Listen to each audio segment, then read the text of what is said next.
Assalamu alaikum. I am Ahsan Satti. Welcome to Tuition X.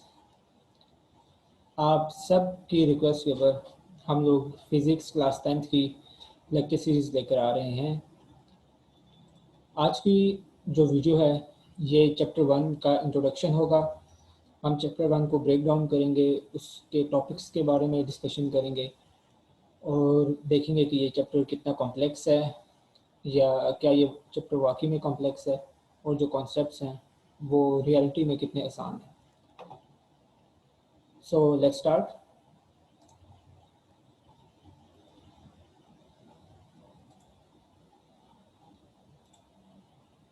I'm going to share my screen.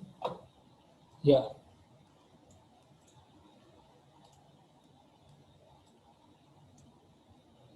First let me check कि क्या वाकई में recording हो रही है और क्या मेरी स्क्रीन जो है वो वाकई में शेयर है कि नहीं है। Okay, so as you can see ये मैंने एक वेबसाइट ओपन की हुई है। It's called elearn.gov.pk। आप जस्ट अपने ब्राउज़र पे जाकर टाइप करें elearn पंजाब, तो आपके पास ये वेबसाइट ऐसे ओपन हो जाएगी। सो पंजाब एजुकेशन डिपार्टमेंट ने हमारी जो बुक्स हैं उनको डिजिटलाइज़ किया हुआ है। ये 2016 से काम किया हुआ है और बदकिस्मती से हमारे बच्चों को ये पता भी नहीं है कि कितनी सहूलत हमारी गवर्नमेंट ने उनको फराहम की हुई है। सो यहाँ पर जाकर आप अपनी बुक्स का डिजिटल वर्जन चेक कर सकते हैं। इसके अलावा प्रैक्टिकल बुक्स का भी इसमें होता है, टीचर गाइड्स भी होती हैं। So let's go to physics and grade 10th।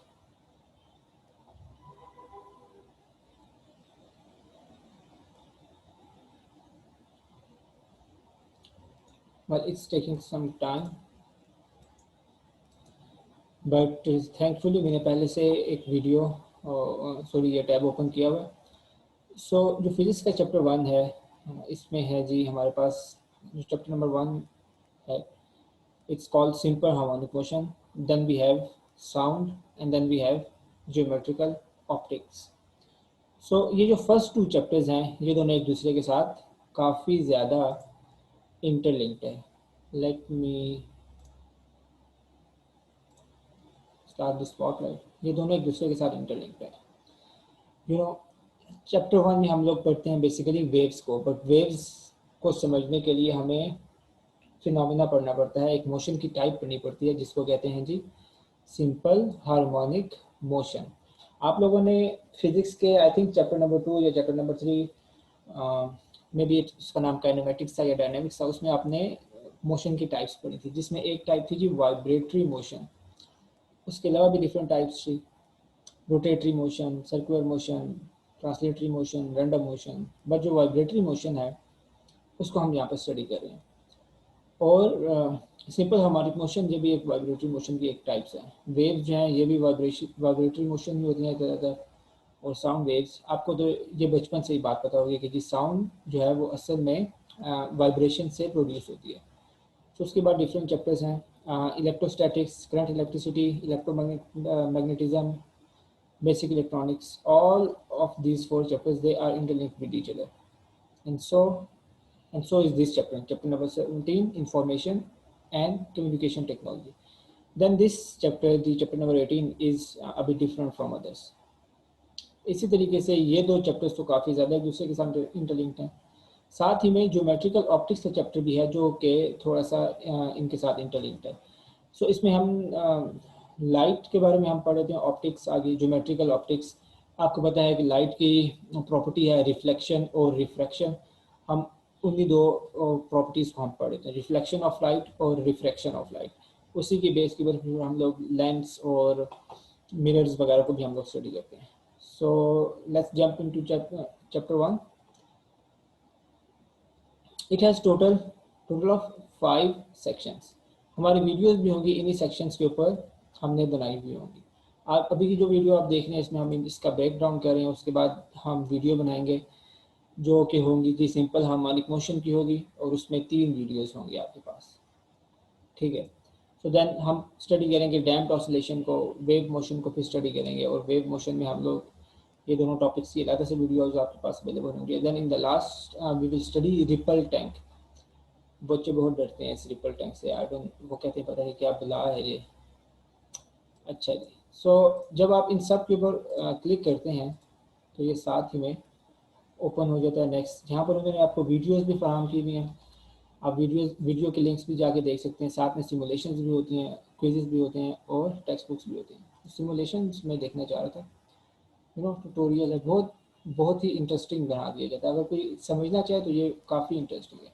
Usually ये रिसोर्सेज पहले से इंटरनेट के ऊपर अवेलेबल हैं, तो वो बच्चों को सिखाते हैं। यहाँ पर आप जैसे आप एक्स की वैल्यू ऐड करते हैं तो ये सारा काम होता है। So let's go back. So textbook की तरफ आ जाते हैं। हम लोग इंग्लिश वर्जन पढ़ेंगे, but we will discuss it in Urdu. और ये आपके पास आ गया जी, सिंपल हार्मोनिक मोशन 10.1। इससे पीछे की चीज़ होती है जो कि आज हमने पढ़नी है। सिंपल हार्मोनिक मोशन हम बाद में पढ़ेंगे। सो यहाँ से स्टार्ट करते हैं। मैंने इसका PDF वर्जन डाउनलोड करके ओपन कर लेता हूँ मैं इसका, ताकि थोड़ा सा इजी हो। अब मैं जूम इन करूँगा। मैंने आप लोगों को बताया कि देखें, फ़िज़िक्स हम लोगों ने पहले भी डिस्कस किया हुआ है कि फ़िज़िक्स जो है ये आम तौर पे सेकंड मोस्ट कॉम्प्लेक्स या डिफ़िकल्ट सब्जेक्ट होता है मैट्रिक और एफएससी स्टूडेंट्स के लिए। First is usually either chemistry और मैथ्स। तो ये मुश्किल क्यों होता है भाई? अपने लिए खुद ही इसको मुश्किल बनाया होता है। आपने कोई भी सब्जेक्ट पढ़ना है, उसके लिए आपको 3 बेसिक स्किल्स चाहिए। ये स्किल्स न्यू नहीं है, ये स्किल्स आप PG क्लास से आप ये सीख रहे हैं। नंबर 1 स्किल है जी क्रिटिकल थिंकिंग, आप में सोचने समझने की सलाहियत मौजूद हो। Number 2 skill is critical reading, जो बुक आपके पास है उसको आप रीड कर सकें। और number 3 skill is creative writing. Creative writing क्या है जी? आप एग्ज़ाम में देखें बैठ के राइट कर रहे होते हैं। क्या चीज़ राइट कर रहे होते हैं? जो आपके दिमाग में है उसको आप ट्रांसफ़र कर रहे होते हैं पेज के ऊपर। सो क्रिएटिव राइटिंग क्या होगी कि जी राइटिंग, सिर्फ राइटिंग क्या होता है? आपके दिमाग में कोई चीज़ है उसको ट्रांसफ़र करना। अब दिमाग में वो कैसे आई है? क्या वो रट्टा लगाने से आई है, जो आमतौर पर बच्चों के रट्टा रट्टा करके याद किया होता है, सुबह भी फिर रिवाइज मार रहे होते हैं, पेपर से पहले भी बैठ कर रिवाइज मार रहे होते हैं। सो एक रट्टे का मवाद है जिसको आपने बस जी लिखना है, जैसी लाइन जैसे याद की हुई उसको वैसे ही याद करके वैसे ही उसको ट्रांसफ़र करना है। सो ये राइटिंग होगी। क्रिएटिव राइटिंग क्या है कि भाई आपने पहले अपने माइंड में क्रिटिकल थिंकिंग करनी है और उसके बाद क्रिएटिवली उसको अपने माइंड से ट्रांसफ़र करना है शीट के ऊपर। इसमें पढ़ाई आपके लिए बहुत ज़्यादा आसान हो जाती है। मैं थोड़ा सा स्क्रीन को, या पढ़ाई करना आपके लिए बहुत आसान हो जाती है, आपकी एफर्ट बहुत कम लगती है, आपकी स्किल्स जो हैं वो इम्प्रूव होती हैं, जो आगे आपके 10-15 साल आपका एकेडमिक करियर है इंशाल्लाह, या और करियर है आपका, उसमें यूज़ होती है आपके। सो वो बेटर होती जाती हैं। जबकि आप अगर रट्टा लगाते हैं तो आज याद किया, 5 दिन बाद भूला होगा, 10 दिन बाद पता भी नहीं होगा कि भाई चीज़ का नाम क्या था। तो या ये 3 स्किल्स हैं, बेसिक स्किल्स हैं, आपको आनी चाहिए। चौथी स्किल होती है इन्वेस्टिगेशन स्किल, जो ज़रूरी होती है फिज़िक्स को समझने के लिए। वैसे भी critical thinking, critical reading, creative writing, ये तीनों स्किल्स हों, आप मैथ्स भी सीख सकते हैं, इंग्लिश भी सीख सकते हैं, उर्दू, इस्लामियात, पाक स्टडीज़, केमिस्ट्री, बायोलॉजी, ये सब चीज़ें आपके लिए आसान हो जाती हैं। सो आई विल सजेस्ट कि आप इन तीनों स्किल्स के ऊपर फोकस करें, इनको इम्प्रूव करें और वैसे ही काम करें। अब मेरे पास 2 ऑप्शन है। मैं यहाँ पर वाइट बोर्ड ओपन करके जूम के ऊपर मैं उसके ऊपर आपको लेक्चर दे सकता हूँ, but that is not the right way to study. आप यहाँ पर लेक्चर अटेंड करने नहीं आए हैं, मैं लेक्चर रिकॉर्ड नहीं कर रहा, मैं आपका स्टडी बडी हूँ एक तरीके से। सो हम लोग मिल के बैठ के पढ़ रहे हैं। ये ऐसे ही है कि आप मेरे सामने बैठे हैं, हमने एक बुक खोली हुई है और हम लोग एक दूसरे के साथ थ्रू डायलॉग एंड डिस्कोर्स हम लोग साथ में उसको रीड भी कर रहे हैं और हम लोग उसको पढ़ भी रहे हैं। सो यू नो, एक जोक मैं आपको सुनाता हूँ। गैलप आपको पता है एक एजेंसी है जो कि सर्वेज कराती है। तो उनका अभी रिसेंटली एक सर्वे आया था जिसमें उनका कहना था कि भाई हमें सर्वे से पता चला है कि 79% जो पाकिस्तानी बच्चे हैं उन्होंने कभी अपने करिकुलम के अलावा और कोई किताब नहीं पढ़ी। मतलब वो ये कहना चाह रहे हैं कि ये कोई नॉवेल्स या स्टोरी बुक्स या दूसरी पर्सनैलिटी बिल्डिंग की किताबें पढ़ते हैं या कोई किताबें नहीं पढ़ते, ये सिर्फ जो है अपनी कोर्सेज की किताबें पढ़ते हैं। मैंने कहा यार ये कितना फेक या जाली सर्वे है, बिकॉज मैं जानता हूँ और मेरे बच्चे जानते हैं कि उन्होंने कभी कोर्स की किताबें भी नहीं पढ़ी, और हम सब जानते हैं कि ये ट्रू है। आप कोर्स की किताबें नहीं पढ़ते हैं, आप लोग शॉर्टकट लगाते हैं। शॉर्टकट मतलब ये, आप कहते हैं कि बजाय कि भाई कोई बंदा है, बस जी हम एकेडमी में जाएं, वहाँ पर सर हो और जो है वो लेक्चर वो पहले से तैयार कर कर आया हो, और वाइट बोर्ड पर आके जी लिख दे, जो जो इंपॉर्टेंट चीज़ें हैं वो लिख दे, उसके नोट्स आप कॉपी कर लें, उन्हीं नोट्स को आप यूज़ करें। अब वो जो टीचर होता है, काफ़ी मशहूर टीचर होता है, उसी ने पहले से एग्ज़ाम पेपर भी बनाया होता है, उसको पता होता है कि भाई चीज़ें क्या क्या आती हैं क्या क्या नहीं आती हैं। तो जो है जी वो सिर्फ आपको वही चीज़ें करवाता है कि जो एग्ज़ाम में आ रही होती हैं, और उसी का रट्टा लगा के आप पास हो जाते हैं। बट जो दरमियान में चीज़ें होती हैं जिनकी बेस के ऊपर कॉन्सेप्ट बिल्डअप हो रहा होता है, वो रह जाती हैं, और फिर आपको कुछ भी नहीं आ रहा होता। यही मसला फिर आपको नाइन्थ में होता है, फिर टेंथ में, फिर फर्स्ट ईयर सेकंड ईयर, और बैठे बिठाए आप पीएचडी तक पहुंच जाते हैं, और आपके ये मसले मसाइल हल नहीं होते हैं। तो ये सारे मामलात हैं। हम लोगों के स्टडी करने का स्टाइल डिफरेंट है। यूट्यूब के ऊपर बहुत से लेक्चर्स मौजूद हैं, वाइट बोर्ड ओपन करके लोग पढ़ा रहे हैं, पहले से आके चीज़ें एक्सप्लेन कर रहे हैं, नहीं। So what I want to do is I want to help you improve your skills. So इसीलिए हम लोग यहाँ पर इस साथ में क्रिटिकल थिंकिंग कर रहे होंगे, हम लोग क्रिटिकल रीडिंग कर रहे होंगे, फिर आप लोग बाद में उसकी प्रैक्टिस कर रहे होंगे, और ये लेक्चर अटेंड नहीं हो रहा, ये हम लोग स्टडी कर रहे हैं। ठीक है, सो लेट्स स्टार्ट कि इस चैप्टर में क्या क्या चीज़ें हैं। फर्स्ट हम लोग लर्निंग आउटकम्स पढ़ेंगे। यूजली स्टूडेंट्स ये चीज़ें नहीं पढ़ते हैं, जिनकी वजह से उनके लिए हमेशा प्रॉब्लम होती है। ठीक है, अगर आपने कोई चीज़ पढ़नी है, कोई चैप्टर पढ़े हैं, तो पहले उसका ब्रेक डाउन करना है, ताकि आपका मेंटल उसके साथ चैप्टर में कोई मैप बन जाए। और ये बहुत इंपॉर्टेंट होता है कि भाई पढ़ने क्या जा रहे हैं, क्यों पढ़ने जा रहे हैं, और इसके पढ़ने के बाद मेरे से क्या एक्सपेक्ट किया जाता है कि मुझे क्या क्या चीज़ें आनी चाहिए। So let's start. मैं इसको थोड़ा जूम करूँगा ताकि आप लोगों को समझ आ जाए, देखने में आसानी हो। So it's actually unit 10, but हम इसको चैप्टर 1 कह रहे होंगे, ये फिजिक्स का फिजिक्स क्लास 10 का है। So it's called simple harmonic motion and waves. So before that it was only used to called uh, simple harmonic motion, but now they have actually added waves in it. और फिर जो next chapter है sound भी क्योंकि waves होती हैं, सो वो भी इसके साथ इंटरलिंक्ड होता है। और हम लोग हार्मोनिक मोशन की भी डिफरेंट टाइप्स होती हैं। उसकी जो एक टाइप होती है सिंपल हार्मोनिक मोशन, हम लोग वो पढ़ेंगे। बहुत ही मज़े का ना, क्या ज़बरदस्त चैप्टर है। I I I really love this chapter.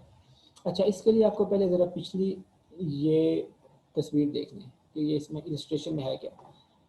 आप लोगों ने बनाए होंगे अपने साइंस मेला या साइंस एग्जीबिशन होते हैं, उसमें बच्चे ये बनाते हैं। इसको यहाँ से बॉल्स के आगे हाथ रख के इन सब को एक तरफ लेके जाते हैं, फिर छोड़ते हैं, तो वो डिफरेंट तरीके से आ रही होती हैं, और ये एक मोशन बन रहा होता है। दिखाने का तरीका जो होता है कि भाई सिंपल पेंडुलम से जो है जी वेव मोशन बन रहा है। ये इस तरीके से आ रहा होता है, ये बच्चे बनाते रहते हैं। इसके अलावा या ये बहुत ही लाइक देखने में बहुत ही प्लेजेंट होता है। सिंपल हार्मोनिक मोशन इसी तरीके से होता है। अच्छा जी, the first thing we will learn is state the condition necessary for an object to oscillate with simple harmonic motion. अच्छा जी, सिंपल हार्मोनिक मोशन जिस तरह हम लोगों ने क्लास 9 में पढ़ा था कि जी इक्विलिब्रियम की भी कुछ कंडीशंस होती हैं, इसी तरीके से सिंपल हार्मोनिक मोशन की भी कंडीशन होती है। एक बॉडी, अगर ये बॉडी है, ये ऑसिलेट कर रही है, ऑसिलेट का मतलब होता है वाइब्रेट करना, सिंपल वाइब्रेट करना। टू वाइब्रेट क्या होता है, टू एंड फ्रो मोशन, एक ही जगह पे या ऐसे ऐसे या ऐसे ऐसे, ये सारी जो है जी टू एंड फ्रो काम हो रहा है, मोशन एक जगह से दूसरी जगह पर जा रही है। वापस आती है, एक लाइक एक्सट्रीम पोजीशन होती है, फिर मीन पोजीशन होती है, फिर दूसरी एक्सट्रीम पोजीशन होती है, फिर मीन पोजीशन होती है। It's also called oscillation. जी एक अगर बॉडी ऑसिलेट करी या वाइब्रेट करी है, क्या कंडीशन नेसेसरी है कि हम कहें कि भाई ये सिंपल हार्मोनिक मोशन में। ठीक है, जिससे नंबर 1 थिंग हम ये पढ़ेंगे, conditions of simple harmonic motion.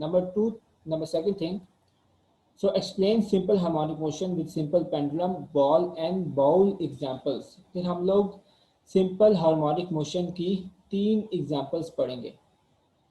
Usually हम लोग 4 एग्जांपल्स पढ़े होंगे। सबसे पहली एग्जांपल जो होगी उसमें हॉरिजॉन्टल मास स्प्रिंग सिस्टम के थ्रू हम लोग सिंपल हार्मोनिक मोशन पढ़ रहे होंगे। ये आ गई। उसके बाद हम लोग 3 एग्जांपल्स देखेंगे। एक है जी, so ball and bowl movement. आपने एक बाउल लिया हुआ है, उसके अंदर आपने बॉल को ऊपर से नीचे जो है आप उसको भेज रहे हैं, सेम चीज़ होगी। उसके बाद आप क्या पढ़ेंगे, सिंपल पेंडुलम पढ़ेंगे। पेंडुलम की भी डिफरेंट टाइप्स होती है। सो ये 3 एग्जांपल्स आप पढ़ेंगे। Let's go back. उसके बाद आप जी draw forces acting on a displaced pendulum. Displace का मतलब क्या जी, पहले वो चीज़ अपनी जगह पर पड़ी थी, जिसने ये पड़ी थी, आपने इसको खींच के इसको फोर्स लगा के अपनी जगह से डिस्प्लेस कर दिया। सो इसी तरीके से ये जब पेंडुलम है, ये पहले अपनी मेन पोजीशन में पड़ा हुआ था, अब जी आपने इसको ज़बरदस्ती फोर्स लगा के आप इस जगह पर लेके चले गए।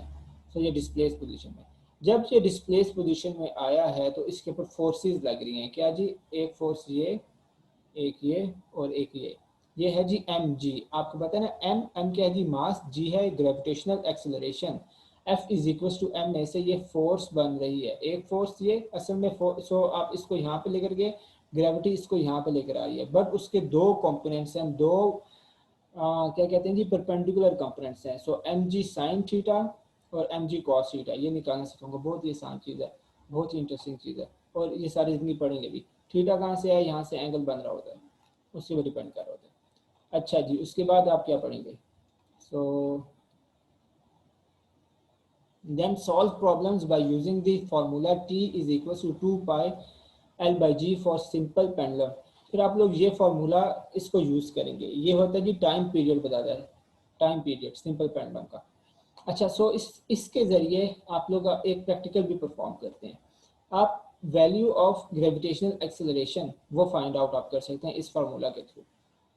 सो ये काम हम कर रहे होते हैं। अच्छा, उसके बाद understand the damping progressively reduces the amplitude of oscillations. Oscillations क्या होती हैं, वाइब्रेशंस को ही हम ऑसिलेशन कह रहे हैं। जब जी आप ये देख रहे हैं, सो चलिए लेट्स इमेजिन करें जी, यहाँ पर एक, यहाँ पर एक पेन, अच्छा, सो बजाय से कि मैं ड्रॉ करूँ, हम इलस्ट्रेशन में ही जाके देखते हैं। सो डैम्पिंग को हम पढ़ेंगे, कहाँ पर गई, सो डैम्पिंग, एम्पलीट्यूड और ऑसिलेशन। ऑसिलेशन आपको बता दिया वाइब्रेशन ही होती है।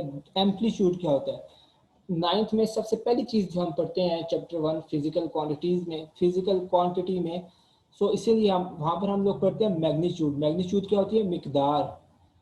मैग्नीट्यूड को जब हम वेव्स की बात करते हैं तो हम मैग्नीट्यूड की जगह वर्ड इस्तेमाल करते हैं एम्पलीट्यूड। पहले लेट्स से वेव आ रही है जी, इतनी बड़ी वेव इस तरीके से आ रही है, ठीक है।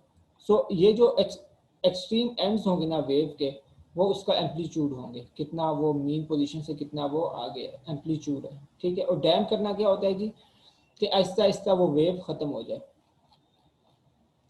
कैसे होगी, अब for example let's look at this example.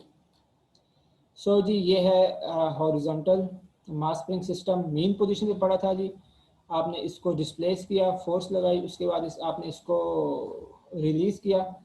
सो ये ऑब्वियसली ये वापस जाएगा, फिर वापस आएगा, फिर वापस जाएगा, फिर वापस आएगा। पहले ये ज़्यादा बाहर आएगा, फिर आहिस्ता आहिस्ता ये कम कम वापस होता जाएगा, फिर एक वक्त आएगा ये ख़त्म हो जाएगा, यू नो। सो असल में तो ये वेव्स बना रहा था। सो उनका और एम्पलीट्यूड जो था वो कम हो गया या ख़त्म हो गया। सो ये काम होता है।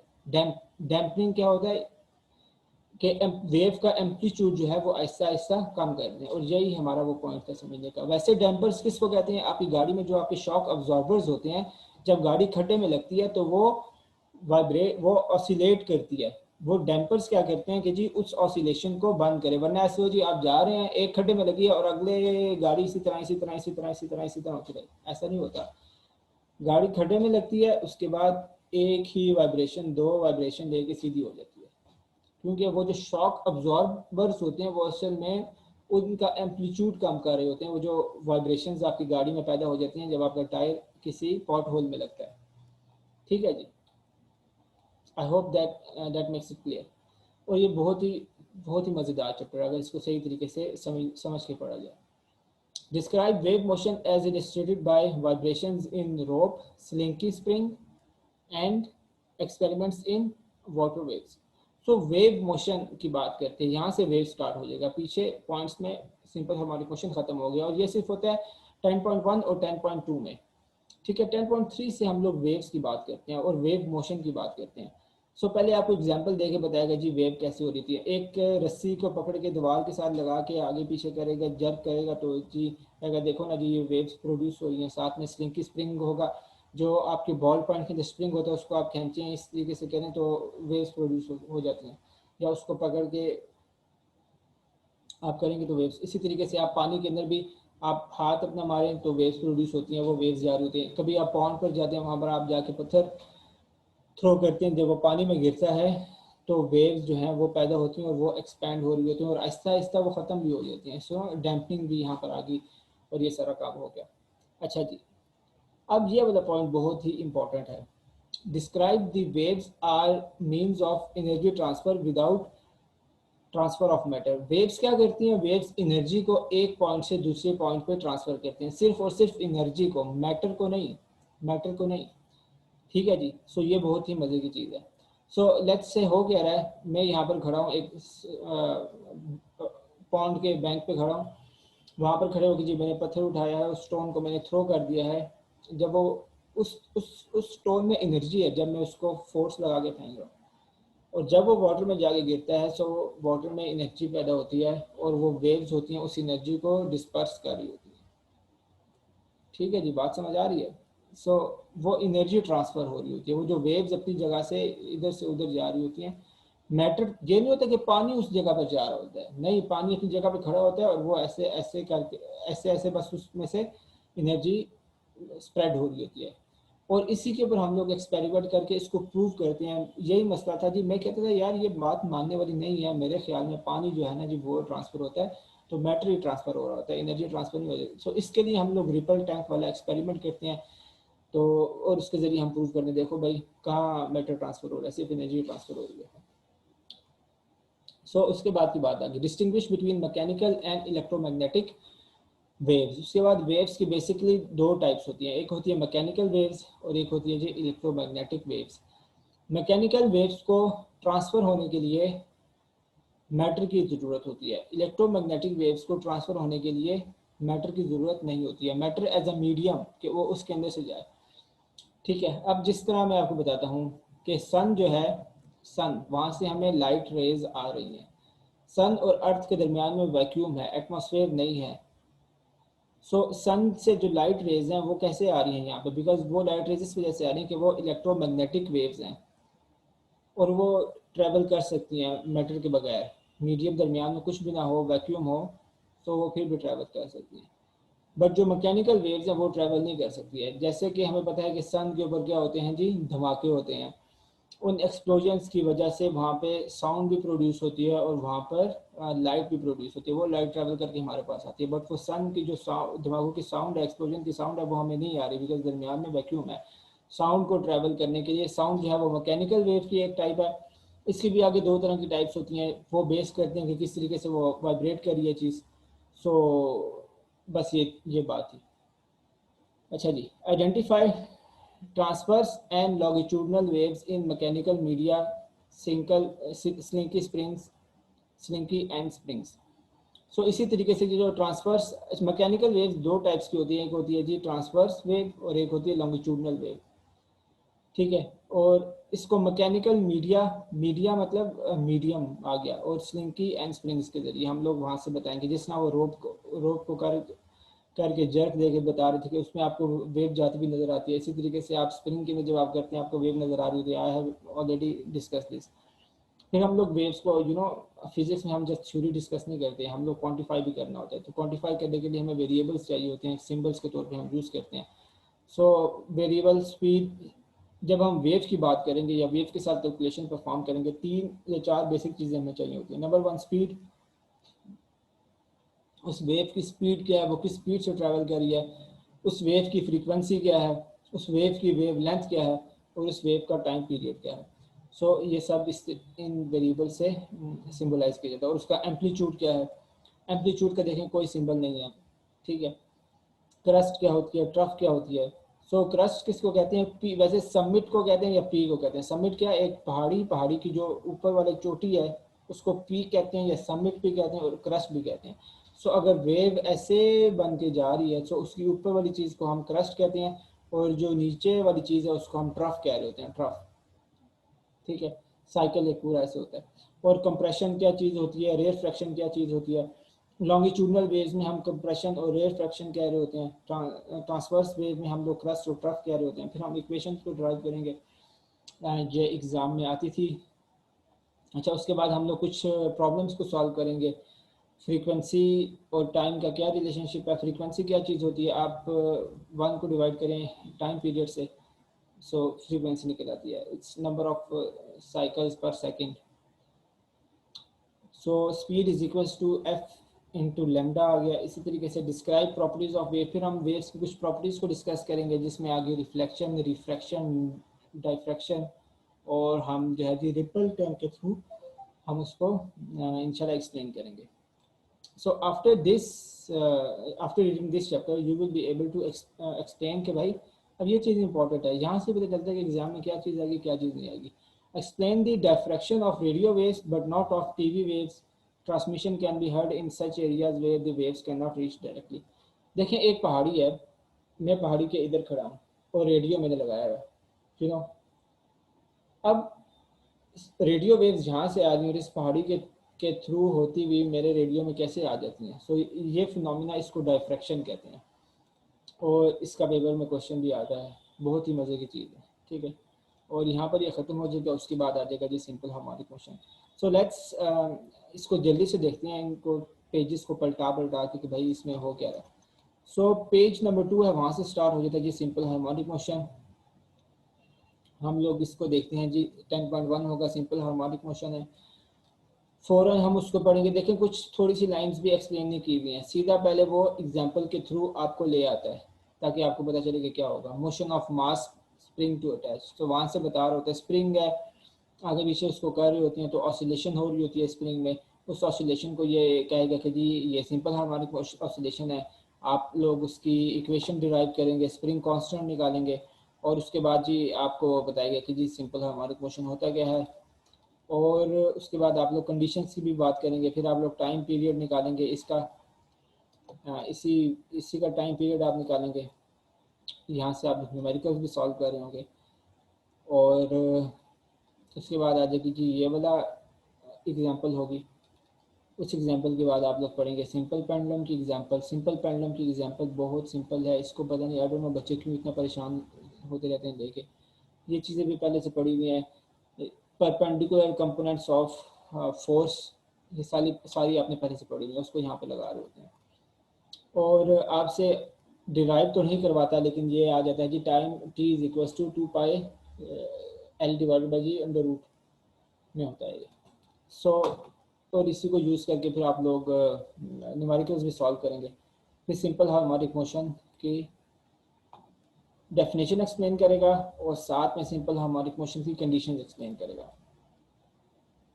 4 कंडीशंस हैं और उसके बाद जी ख़त्म हो गया। देन आएगा डैम्प्ड ऑसिलेशन। आपको बस ये बताना चाह रहा है कि भाई वाइब्रेशंस जो हैं इनको ख़त्म कैसे करते हैं। ठीक है, वाइब्रेशंस का मसला होता है। वाइब्रेशंस आपकी गाड़ी में खड्डे वाली मैंने एग्जांपल दिया, आप जा रहे हैं, एक खड्डे में लगी है तो वो 10 दफ़ा वाइब्रेट करे गाड़ी, या वो एक ही दफ़ा 2 दफ़ा वाइब्रेट करके ख़त्म हो जाए। पहली दफ़ा वो ज़्यादा करे, दूसरी दफ़ा वो कम करे। सो ये सारा डैम्प्ड का मतलब होता है। ठीक है जी। सो डैम्प्ड ऑसिलेशन में आपने ये देखने देखें जी। सो जी बॉडी अपनी मीन पोजीशन पर गड़ी थी, आप इसको एकदम से डिस्प्लेस कर दिया है और जी अब वो वापस छोड़ा है, तो अब जी वो वेव वो ऑसिलेट करना शुरू हो गई है। और जी ये हमने उसके ऑसिलेशन को हमने मैप किया है और आप देख रहे हैं कि जी अगर आपने डैम्पिंग को सिस्टम पीछे रखा हुआ है, कोई यू नो स्प्रिंग, या गाड़ी में आप लोग यूजली तौर पे उसके लिए बुश का वर्ड इस्तेमाल किया जाता है, डिफरेंट होते हैं, रबड़ वगैरह लगी होती है, तो ये सारा क्या हो रहा है जी, डैम्प हो जाता है। सो इसको कहते हैं द इन्वेलप ऑफ डैम्पिंग। ठीक है, then we talk about wave motion. So पहले आपसे वही बात हुई, वेव की आपको एग्जांपल दे रहा है, ये है जी मैकेनिकल वेव की या ट्रांसवर्स वेव की एग्जांपल। सो ट्रांसवर्स वेव में इस तरह की 2 चीज़ें होती हैं एक साइकिल, एक वेव साइकिल में।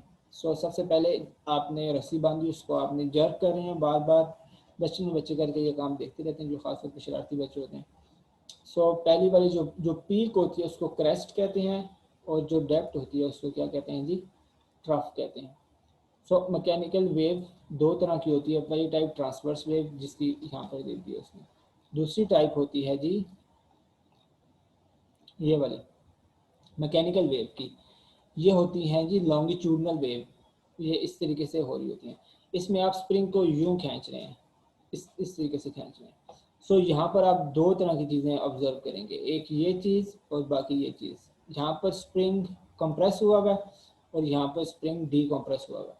सो कंप्रेशन, अब ये प्रॉपर इसमें वेव बनी है। कंप्रेशन, जहाँ पर कंप्रेस हुआ है उसको हम कंप्रेशन कहते हैं, जहाँ पर कंप्रेस नहीं उसको रे रिफ्रैक्शन, फिर कंप्रेशन, फिर रे रिफ्रैक्शन आता है, और ये इसी तरीके से। सो ट्रांसवर्स वेव की दो टाइप्स, दो तरह की मैकेनिकल वेव्स की दो टाइप्स, एक ट्रांसवर्स वेव और एक लॉन्गिट्यूडनल वेव। देन हमारे पास आती हैं जी इलेक्ट्रोमैग्नेटिक वेव्स। ये इलेक्ट्रोमैग्नेटिक वेव्स होती हैं, ये एक दूसरे के हमेशा परपेंडिकुलर होती हैं, और इलेक्ट्रिक फील्ड भी बीच में होती है इनके, और मैग्नेटिक फील्ड भी होती है। फील्ड, इलेक्ट्रिक फील्ड क्या चीज़ है, मैग्नेटिक फील्ड क्या चीज़ है, आगे चैप्टर्स हैं इनके ऊपर पूरे पूरे हम डिटेल में डिस्कस करेंगे, आपको परेशान होने की ज़रूरत नहीं है।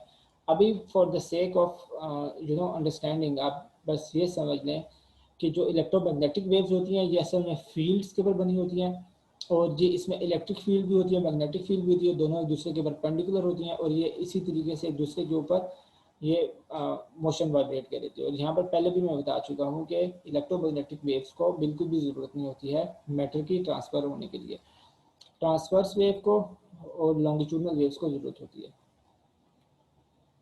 ठीक है जी, ये एग्जाम्पल होगी, यहाँ से आपको बताएंगे कि भाई देखें, और ये भी वैसे पता नहीं बच्चे इससे परेशान क्योंकि बनाई इस तरीके से।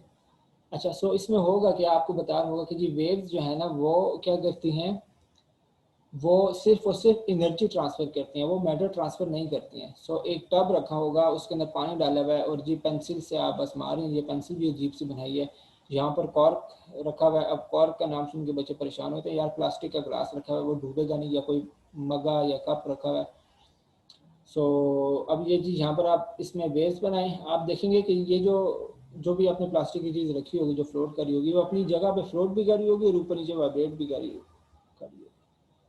तो यहाँ से पता चलेगा जी क्रस्ट आ रहा है, टफ आ रहा है, और यहाँ से एक और चीज़ भी साबित होगी क्या, कि waves only transfer energy, they don't transfer matter. अगर आप उसमें जाके हाथ ऐसे ऐसे मार रहे होंगे, पानी को कर रहे होंगे, तो फिर ऑब्वियसली जो है वेव्स ट्रांसफर होंगी।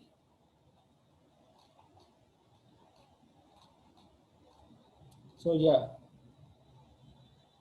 उसी तरीके से जो सेम स्प्रिंग है जिसके अंदर लॉन्गिट्यूडनल वेव्स बनाई, अगर आप उसको जर्क करेंगे तो फिर उसमें आपके पास आ गया मैकेनिकल वेव्स में ट्रांसवर्स वेव्स भी पैदा होती हैं। फिर हम लोग पढ़ेंगे waves as carrier of energy, जहाँ पर वही सारी एक्सप्लेनेशन की जा रही है। देखें वही वाली एग्जांपल दी जा रही है कि जी कॉर्क अपनी जगह पर ही ऑसिलेट कर रहा है और असल में हो गया। फिर आप लोग निकालेंगे इसमें से equation of motion for waves, और वहाँ से आप सॉल्व करेंगे। फिर आ जाता है जी रिपल टैंक। रिपल टैंक कोई बला नहीं है, इतनी मुश्किल चीज़ नहीं है। आई विल सजेस्ट कि आप लोग जब अपने स्कूल्स के लिए साइंस प्रोजेक्ट बनाए तो आप लोग इसी तरीके की कोई चीज़ बनाएं।